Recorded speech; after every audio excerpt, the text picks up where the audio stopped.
मैं इस हवेली में एक नौकरानी हूँ। उस दिन जब मैं एक कमरा साफ कर रही थी तो मेरी नजर एक जोड़ी महंगे लाल हील्स पर पड़ी। मैं खुद को उन्हें पहनने से रोक नहीं पाई। उस पल मेरे दिल में घमंड भर गया, लेकिन हकीकत ने मुझे जोरदार झटका दिया। अन्ना, इस घर की बेटी, हर दिन पार्टी करती और ऐशो आराम में रहती थी, फिर भी वह मुझसे अपनी जिंदगी की नाइंसाफी की शिकायत करती रहती थी। यह विडंबना बहुत चुभी। मैं तो बस एक दिन की छुट्टी चाहती थी ताकि अपनी माँ से मिल सकूं, जिन्हें डिमेंशिया है। मेरी दरख्वास्त ठुकरा दी गई और मेरी सुपरवाइजर ने मुझ पर चिल्लाया। अन्ना और मैं हमउम्र हैं। वह इकलौती संतान है जिसे नौकरों की एक टीम ने सिर आंखों पर बिठा रखा है। मैं एक नौकरानी हूँ, सिर झुकाए उसकी हर जरूरत पूरी करती हूँ। हमारे बीच का फासला आसमान और जमीन जैसा है। शर्म धीरे धीरे मुझे अंदर से खा गई। देर रात अन्ना अमीर दोस्तों के साथ पी रही थी। उसने मुझे लेने बुलाया। जब मैं पहुंची वह मजे में थी। उसने मुझे प्यार से खाने पर बुलाया। मुझे लगा वह सच कह रही है, पर वहाँ मेरे लिए अलग टेबल थी। यह मेरा अपमान था। महल लौट कर देखा, अन्ना का पासपोर्ट खत्म होने वाला है।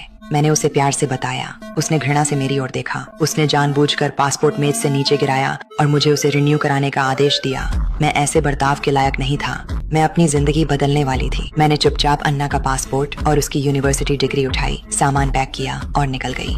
अगले दिन मैंने एक अमीर युवती की तरह कपड़े पहने। मैं अन्ना के सर्टिफिकेट्स के साथ कॉलेज प्रेप अकादमी इंटरव्यू के लिए गई। उन्होंने रिज्यूमे पर प्रतिष्ठित यूनिवर्सिटी देखी और बिना सवाल पूछे तुरंत ज्वाइनिंग के बारे में पूछा। नौकरी मिलने के बाद मैंने किराए के डिजाइनर कपड़े लौटा दिए, पर सोचा कि रोज कपड़े किराए पर लेना झंझट होगा। मैंने अन्ना की दी डिजाइनर घड़ी निकाली और उसे गिरवी रखने का सोचा। क्लर्क ने देखते ही उसे नकली बताया। जिसने भी मुझे यह घड़ी दी थी उसने मेरे लिए कोई इज्जत नहीं रखी थी। यही सच था। अन्ना ने मुझे कभी भी मददगार से ज्यादा कुछ नहीं समझा।